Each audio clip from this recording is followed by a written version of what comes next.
Le siège de la Sonabel à Ouagadougou touché par un incendie, c'était ce matin. Le feu a débuté au premier étage. Principal service touché, la comptabilité. Les pompiers ont mis plus de 3 heures pour maîtriser les flammes. C'est fait. Le ministre Auguste Denis Bari passe le témoin à Youssouf Ouattara. Il est le nouveau ministre de l'administration territoriale et de la décentralisation. Immense défi que celui qui l'attend. Il compte sur l'engagement de tous les agents du département. Qu'ils sont encombrants, ces déchets électroniques, ordinateurs, téléphones ou claviers hors d'usage, comment s'en débarrasser? Un projet de gestion vient d'être lancé. On s'arrête sur le phénomène dans ce journal. Et puis, en cette période de transition, les affaires tournent au ralenti. Un signe qui ne trompe pas, ces nombreux chantiers de construction à l'arrêt. Pour les maçons et les vendeurs d'agrégats, c'est une période de vache maigre. Ce sont là les titres de ce journal. Mesdames et messieurs, bonsoir et bienvenue. Un incendie s'est déclaré tôt ce matin au siège de la Sonabel. Le feu a ravagé plusieurs bureaux, principalement les services de la comptabilité. Au bout de 3 heures, les pompiers ont réussi à circonscrire les flammes. Le bilan exhaustif et les causes ne sont pas encore établis, mais une chose est sûre, les dégâts matériels sont importants. Constat, Issa Kafandou, Lassina Edier, Green Bikaba. Aux environs du secteur ce 22 juillet, le personnel de la Sonabel a été surpris par une fumée. Un incendie dont l'origine est encore inconnue l'a mis hors des bureaux.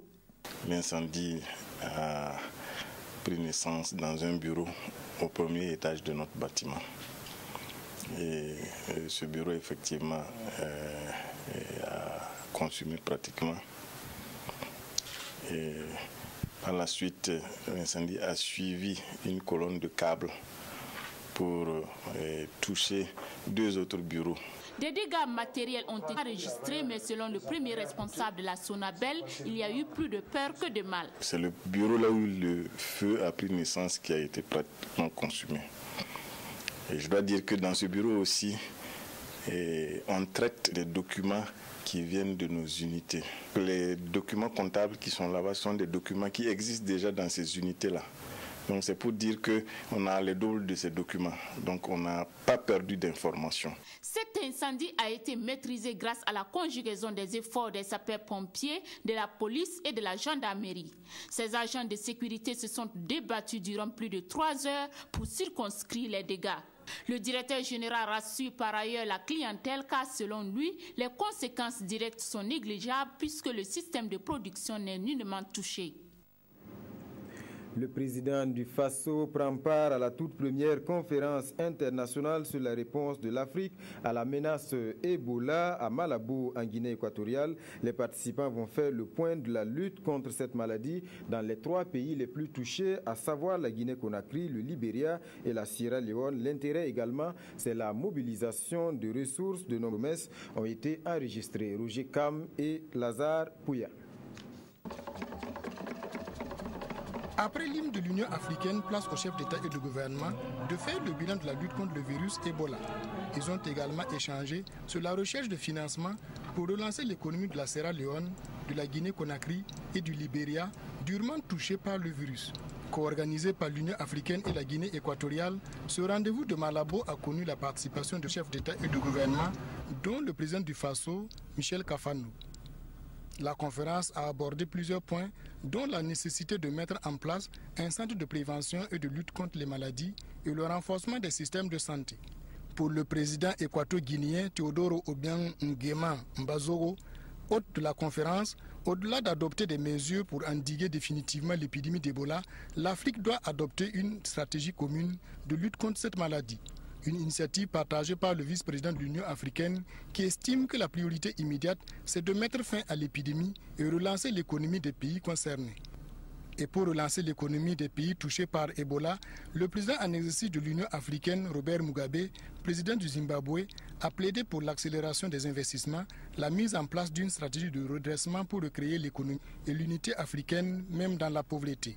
La conférence a donné l'occasion aux représentants des 3 pays concernés de partager leurs expériences en matière de lutte contre l'épidémie d'Ebola qui connaît une diminution considérable malgré la présence de quelques poches.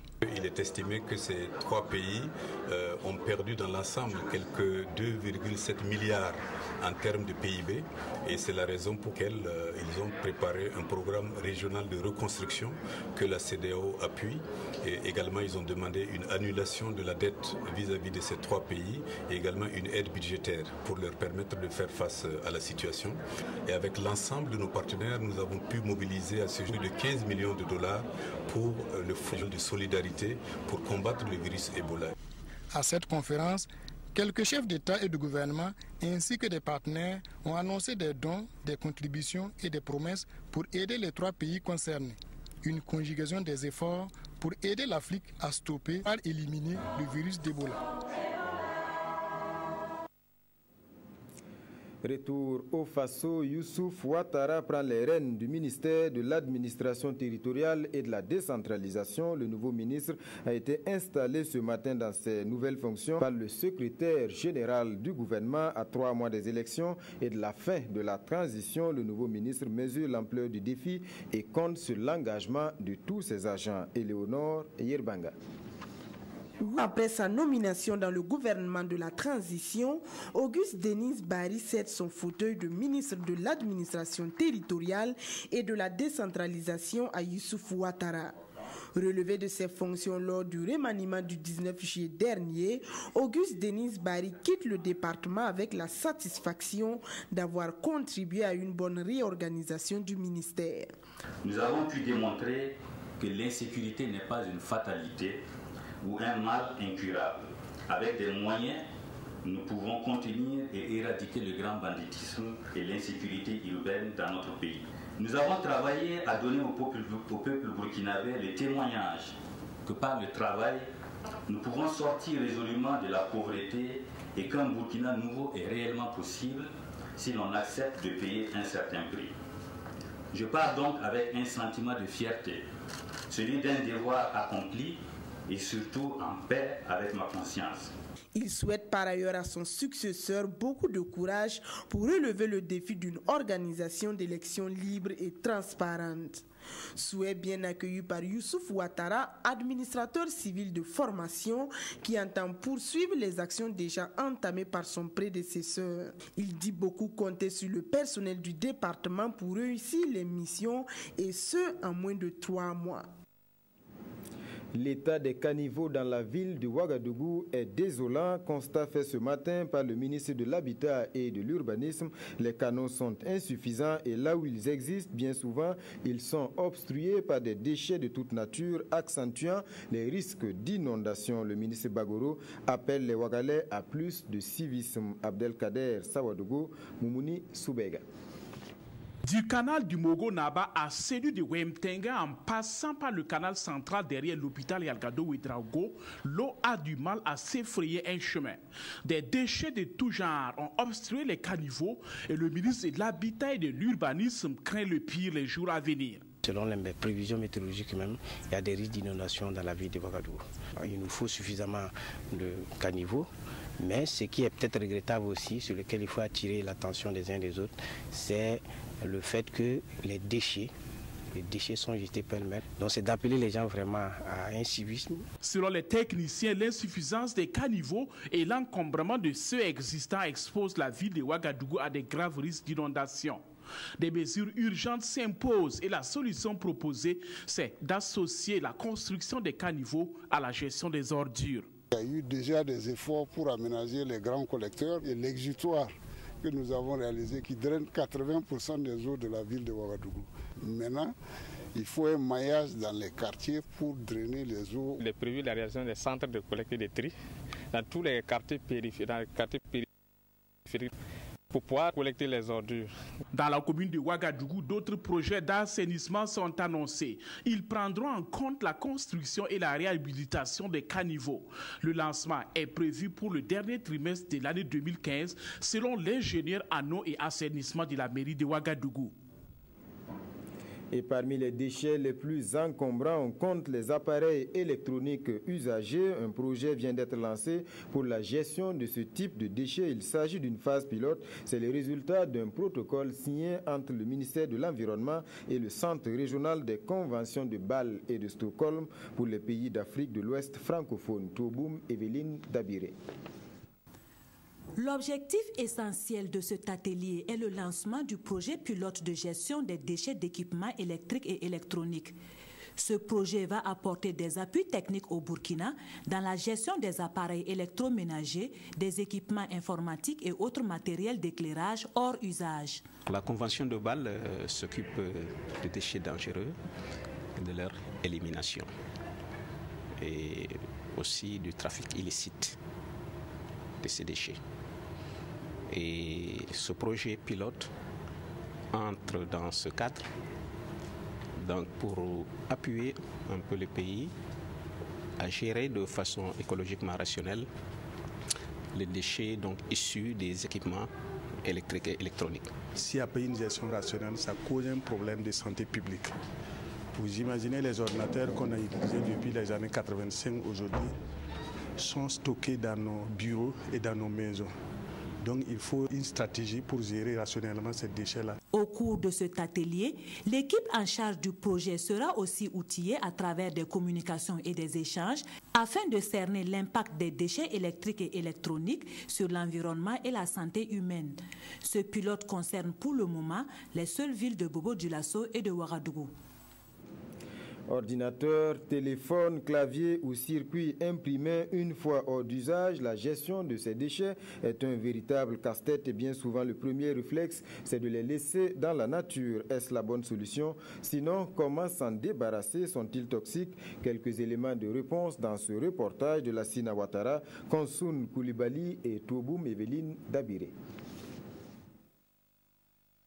Des cartes électroniques, des batteries de téléphones portables ou autres appareils informatiques et électroniques hors d'usage, c'est le contenu de ces sacs et de ces fûts empilés. Ils constituent des déchets électroniques et électriques, encore appelés des e-déchets ou cyberdéchets dans le jargon scientifique. Au Burkina Faso, si le poids de ces déchets n'est pas encore estimé avec précision, il a culminé à plus de 40 millions de tonnes cette année dans le monde entier. Et si certaines composantes de ces appareils hors d'usage, comme l'or, l'argent et le cuivre, sont très prisées, d'autres par contre sont des métaux hautement toxiques. Les métaux très toxiques tels que le plomb et le mercure peuvent avoir un impact sur la santé des enfants et le développement du fœtus chez les femmes enceintes. Que faire alors de ces appareils hors d'usage? Faut-il simplement les jeter à la poubelle? C'est dans le quartier Sissin à Ouagadougou que les réponses nous sont données par cette ONG en charge de la collecte des appareils et équipements hors usage. C'est des déchets, quand on les jette à l'air libre, c'est très très dangereux. Quand on les brûle aussi, c'est très très dangereux. Par exemple, une seule batterie peut polluer plus de 600 000 litres d'eau. Ça détruit carrément les organes génitaux. La dangerosité de ces déchets nécessite une procédure précise jusqu'à l'embarcation pour la France. Et la collecte est faite chez tous les réparateurs et vendeurs de matériel électrique et électronique. La collecte, c'est fait par échange. Tout ce qui est batterie, coque, les plastiques là, les câbles USB, les chargeurs, les écrans. Et ça, le kilo fait 250. Maintenant, quand il s'agit de la carte électronique, le kilo est à 8 000 francs. Lorsque les collecteurs nous ramènent les déchets, nous les renversons ici et nous procédons à un tri. Le tri se fait en 7 catégories. Il y a les plastiques, les chargeurs, le fer, les écrans, les écouteurs, les plaquettes et puis les câbles. Après ces différents tri, nous les pesons et après les peser, nous les conditionnons dans des sacs que nous envoyons au stock. Au final, la société se voit soulagée de ces déchets qui seront classés et protégés dans ces emballages homologués, puis convoyés vers l'Europe pour recyclage.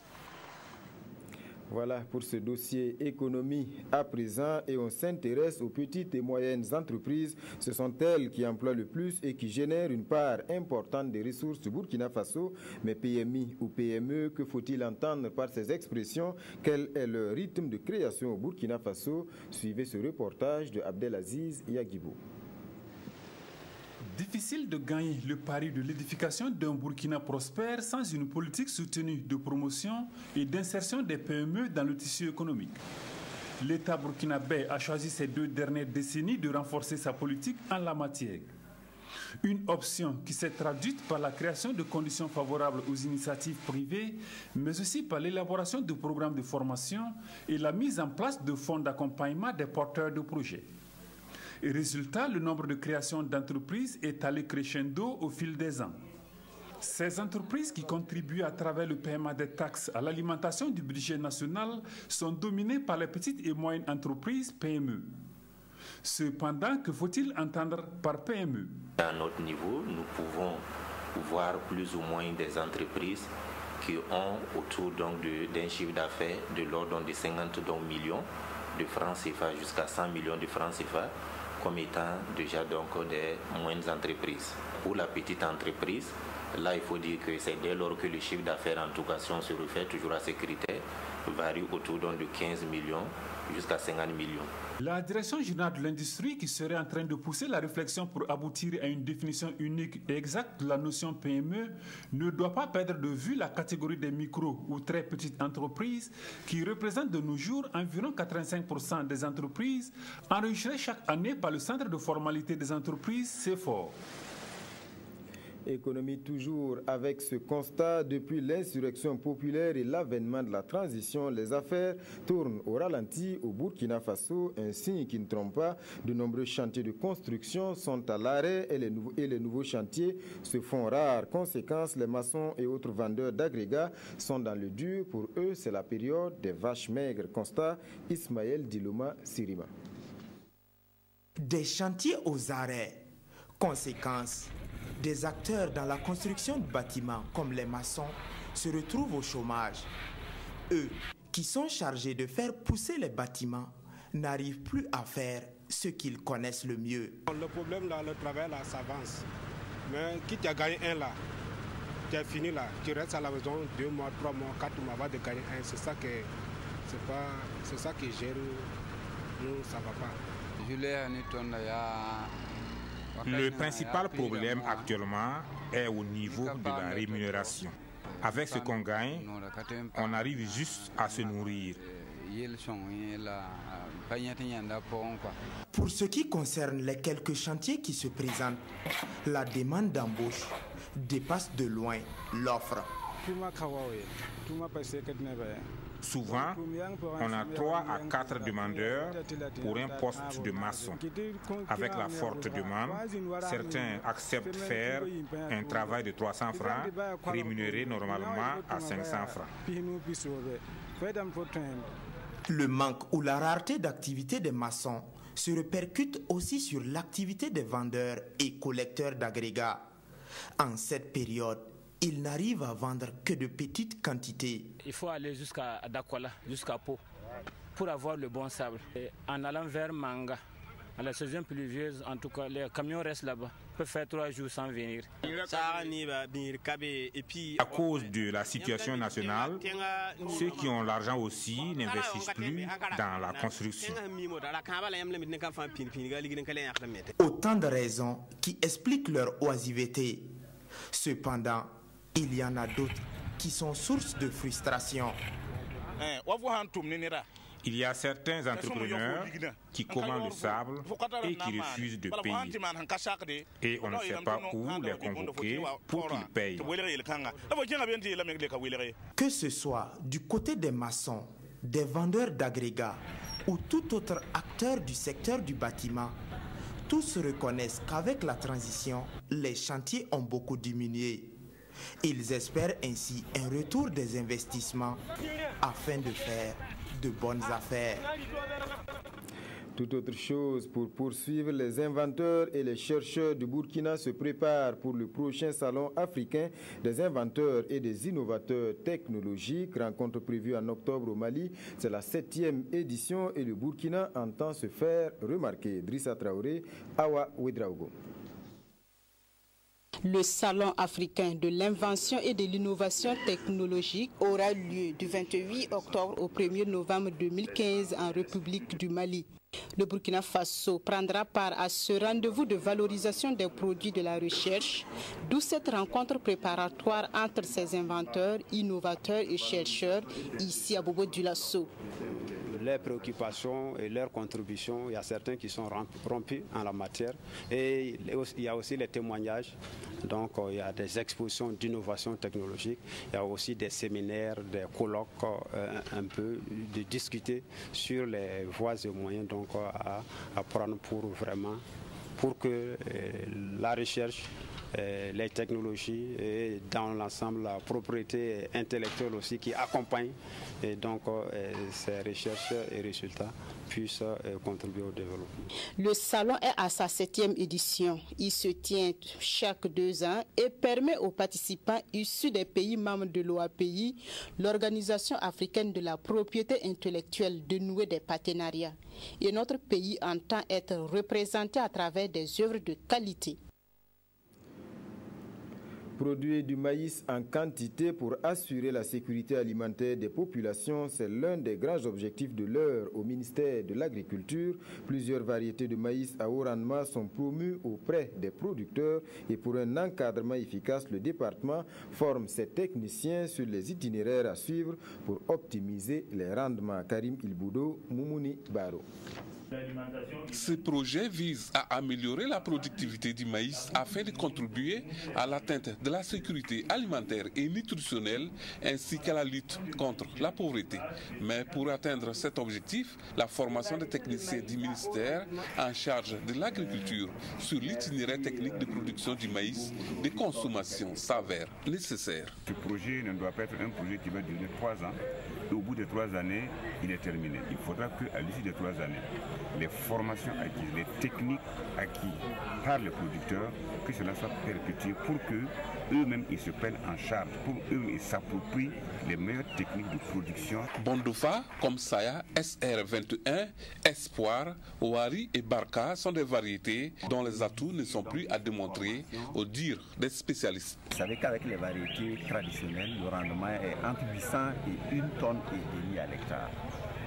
Les premières variétés que l'INRA a eu à mettre au point permettaient de passer de 3 tonnes et demi jusqu'à 4 tonnes.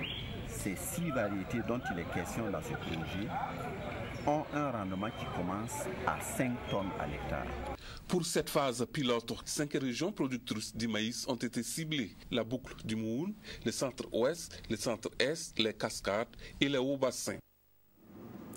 Et tout aussi visionnaire, le syndicat national des agents des finances, le SINAFI, initie ses membres au militantisme et au syndicalisme. Objectif, plus de mobilisation pour plus d'acquis. L'autre message, c'est la lutte contre la corruption dans les marchés publics. Jean-Eudes Bayala, Draman, Guéné. Ces délégués du syndicat national des agents des finances, SINAFI, sont à l'école du militantisme. Jeune formation syndicale, le SINAFI créé en 2012 veut par cette formation montrer le béaba du syndicalisme à ses membres avec l'appui du ministère de tutelle. Moi je considère les syndicats comme des partenaires qui sont dans leur rôle. Donc ils essaient de défendre les intérêts matériels et moraux de leurs militants. Et également, si j'ai été choisi comme ministre de l'économie et des finances, j'ai une lettre de mission, j'ai des missions qui sont édictées, qui sont encadrées. Donc dans l'exercice de cette mission, je peux m'appuyer également sur les syndicats par rapport à des aspects particuliers. La lutte contre la corruption, surtout dans le domaine des marchés publics, constitue aussi un des volets de cette formation. Le rapport du RELAC indexe le domaine des marchés publics.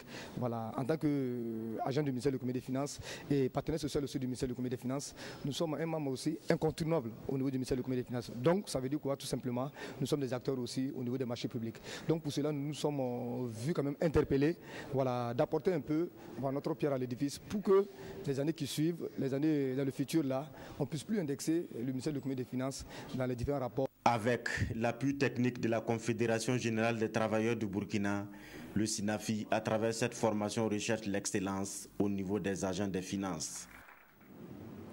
Le système des trésors humains vivants est pleinement en marche au Burkina Faso après l'installation du comité de pilotage. Le lancement national a eu lieu hier, ici même à Ouagadougou. L'objectif de ce système, c'est de répertorier les hommes et les femmes dépositaires de notre patrimoine culturel, de le préserver en assurant une transmission aux nouvelles générations. Gérard Sommet, Claudine Bikaba. C'est pour éviter que nos sociétés dites modernes continuent à fabriquer des déracinés, des aliénés et des acculturés qu'a été initiée cette cérémonie de lancement national du système des trésors humains vivants. Un système qui permettra de répertorier les personnes détentrices du savoir traditionnel africain pour que la nouvelle génération soit au rendez-vous du donner et du recevoir. Le choc culturel auquel nous sommes peu préparés provoque de grandes mutations qui érodent nos valeurs morales, accélèrent la perte de nos identités culturelles et creusent le déséquilibre interne de nos sociétés. Ce serait consentir à un suicide culturel collectif que de laisser perdurer une telle situation comme si c'était une fatalité.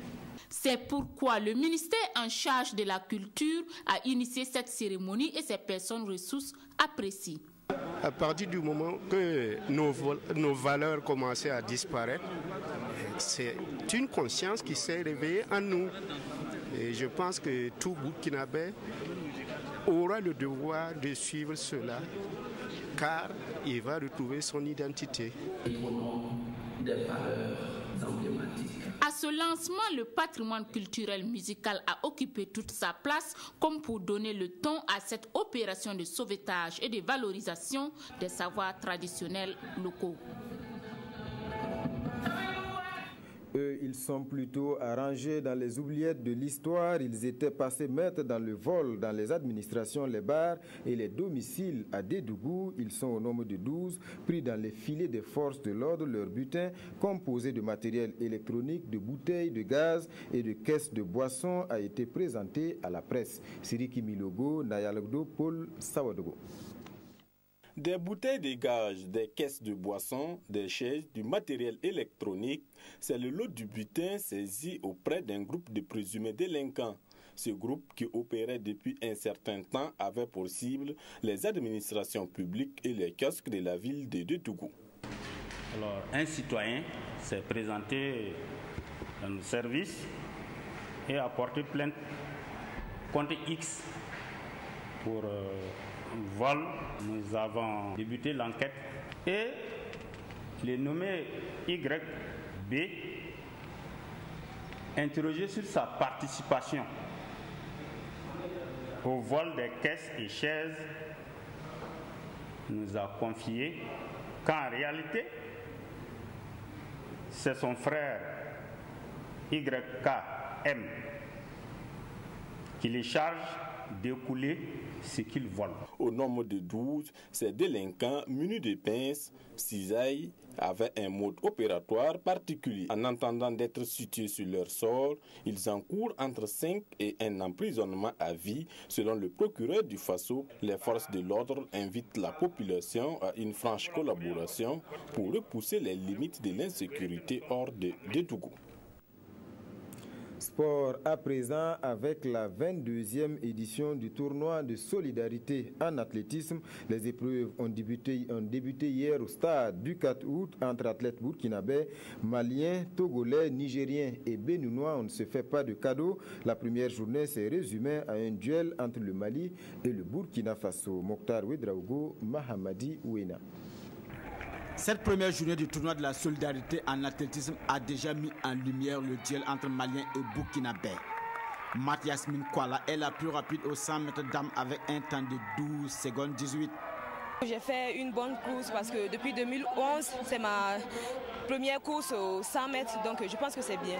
Dans la foulée, Gérard Kobiane dit sa loi aux 100 mètres hommes avec un chrono de 10 secondes 56. Courir d'abord devant mon public, c'est une grande joie.